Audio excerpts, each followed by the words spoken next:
Majesty, wake up! I wouldn't want to disturb you for all the world, but you have a visitor. Indeed, this must be a matter of unusual importance. Why else would someone apply siege engines to knock upon the castle gates? In any case, Your Majesty, the army of the vile Sir Foxwall has set up camp somewhere on the edge of the forest. Our scouts report that their army will strike this very afternoon. There is little we can do for the moment but wait and bolster our defenses. Enemy units will arrive in waves from the fortress. Your Majesty, we must build towers to protect the castle and our people, as we have but a short time before the first enemy troops arrive. Allow me to instruct Your Majesty in the basics of tower construction. Use the camera control buttons or move the cursor to the edge of the screen to move the camera in any direction. Hold down the rotate camera button to turn the camera left and right. You can use the camera height buttons to zoom in or out. The grid is very useful for positioning towers. Press the grid button to toggle the grid. The grid indicates where you can build a tower and the passages that your units can take. Every field marked on the grid is passable for your units and those of your enemy. You can build towers on the green fields. You cannot build towers on the red fields. Red fields decorated with shield icons are safe zones. Every base is surrounded by a safe zone. Safe zones cannot be occupied by any other force. Only the owner of the base can build towers within these areas. White fields decorated with tower icons are also suitable to build towers on, but until they are green, they do not belong to your territory. To increase your territory, you must build towers on green fields. A new tower increases your territory by 4 fields in every direction around the tower. Click on a green field to build a tower. You can use the arrow buttons to navigate between the towers. Build a spear thrower tower by clicking on it with the left mouse button. Build 2 more towers. Here and here. To view the range of a tower, navigate the cursor over that tower. Excellent! Naturally, nothing of value is without cost. Every tower requires gold. Its value can be seen in the tower menu under the tower. Its cost is deducted from the royal treasury when the tower is built. Your coffers are constantly replenished until the treasury reaches its maximum. Alas, this is a rather slow process. There is also a much more effective way to collect money: destroying enemy soldiers. Every vanquished enemy increases your current wealth by an amount depending on the strength of the unit. Look, Your Majesty, an enemy force is heading our way. To receive information about an enemy unit or tower, click on it with the Inspect button.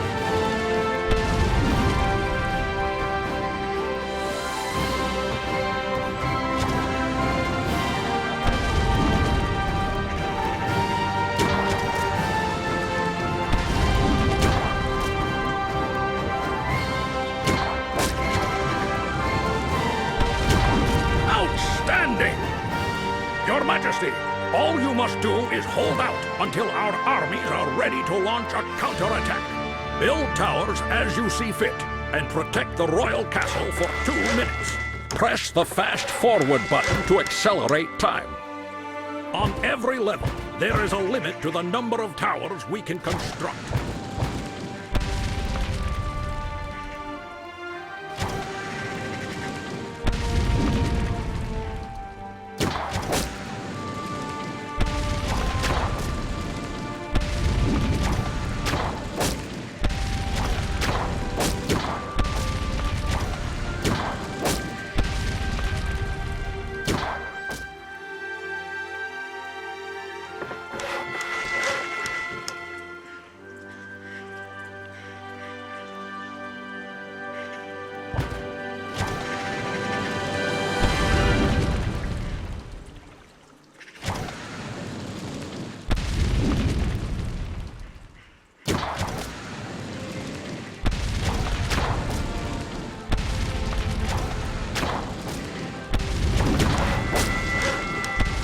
1 minute left.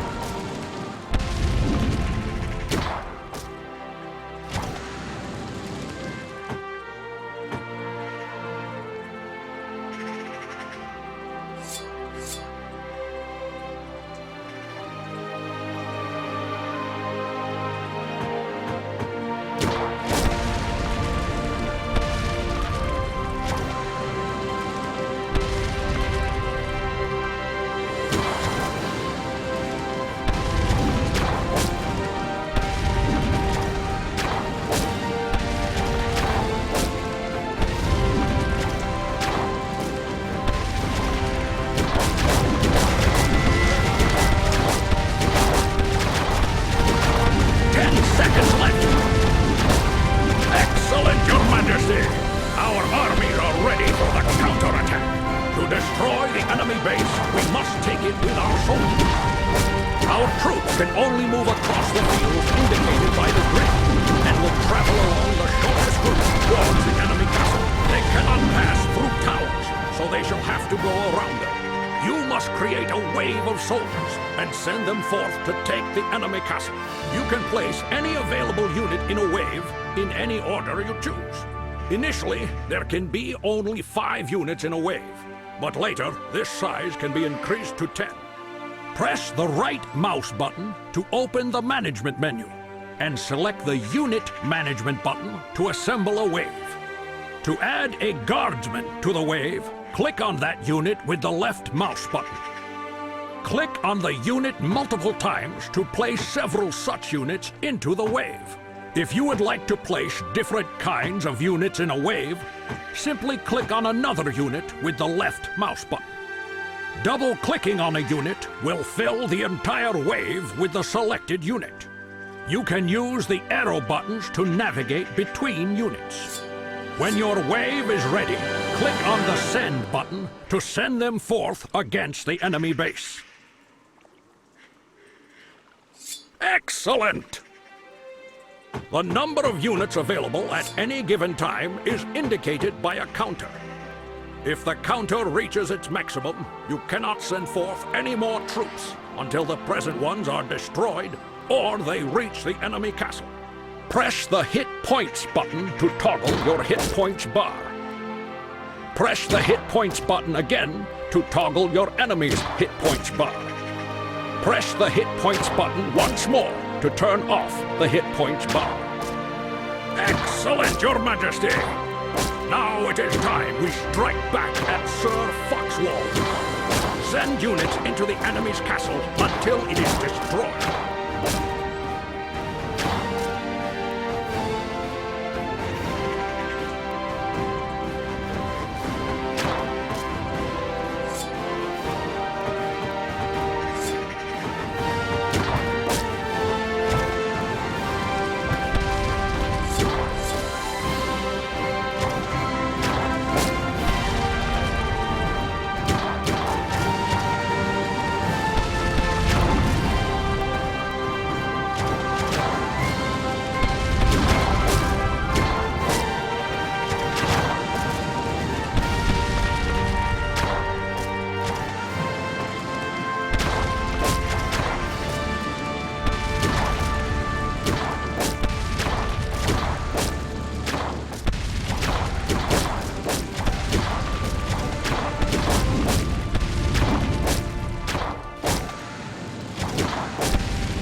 Keep up the good work, Your Majesty.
Perhaps we should pay our respects at Sir Foxwall's castle. Don't you think, my lord? Since he sent us such a fine array of guests, it is only fitting that we return the favor.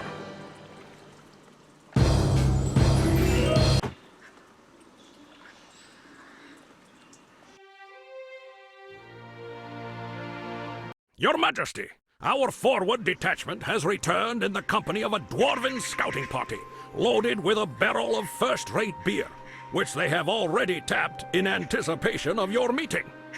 Indeed, I should say they deserve it after such a long march. Bless them, they have drunk to your perpetual health, perpetually. I managed to salvage a bit just before one of the dwarves dove into it on a bet. Your Majesty, the enemy has breached our mines and turned some of our own men against us. The main gate is still intact, but we must defend it until we can rally our forces. Gilbin, my fine dwarven friend. Short and to the point. Yes. So, it seems the best course of action now, sire, is to demolish the entrances to the mines, thereby cutting off the enemy's supply lines. Here and here. And then we shall move to eliminate their encampment here. Press the right mouse button to open the management menu, and press the target button to open the target selection menu.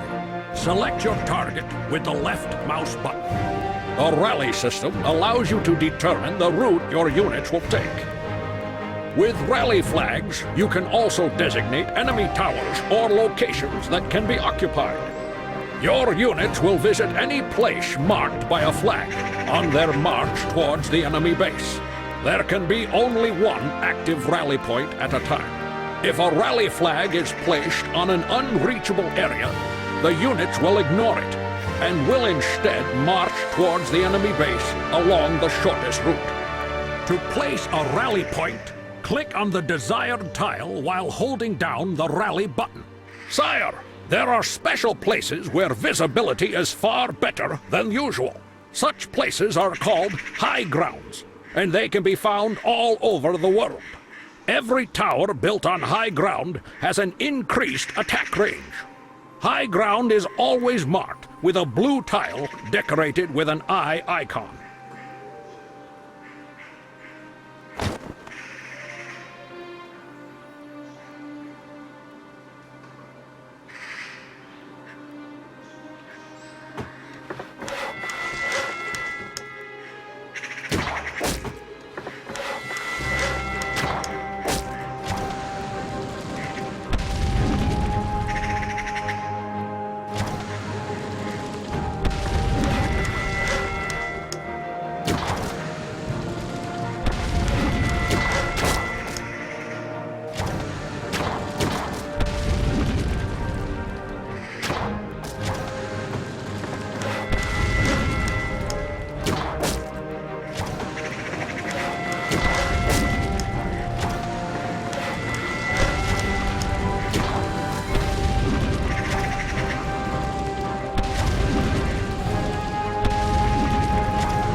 My lord, the king of the dwarves has sent us resources from the mines.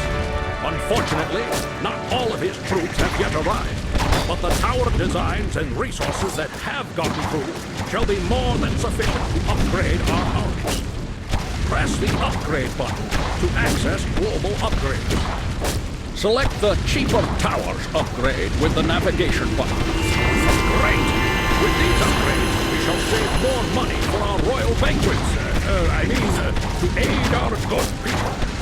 Don't forget, however, that upgrades also cost money, and that the outcome of a battle depends on the correct application of upgrades in the correct order.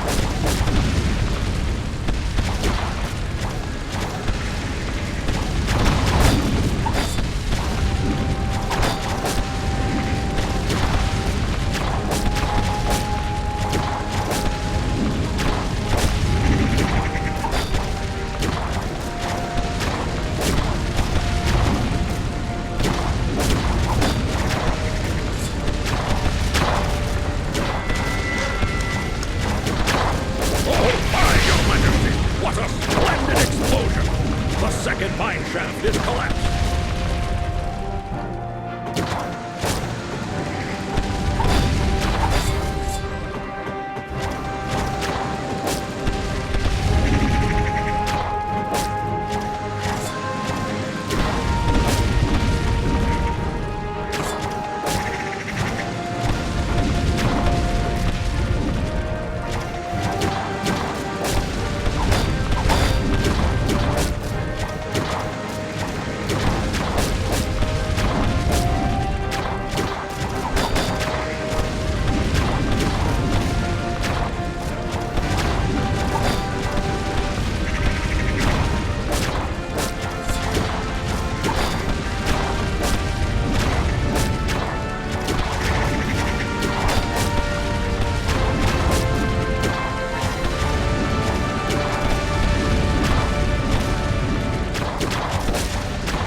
Your Majesty, we are most grateful. Our mines are safe once more. Gilban, did you receive any warning prior to the attack? Nay, these humans, or whatever they are, arrived silently at daybreak. What do you mean, whatever they are? 'Tis just as I said, advisor. Our axes wouldn't even dent them, and they shed dust instead of blood. Our wise men warn of the undead, and they have sent me to attend to the matter. Join us then. Another strong arm is always welcome.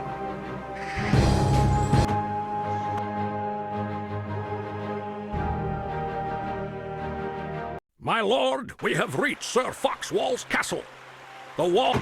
Your Majesty, as you can see, Sir Foxwall's castle lies on the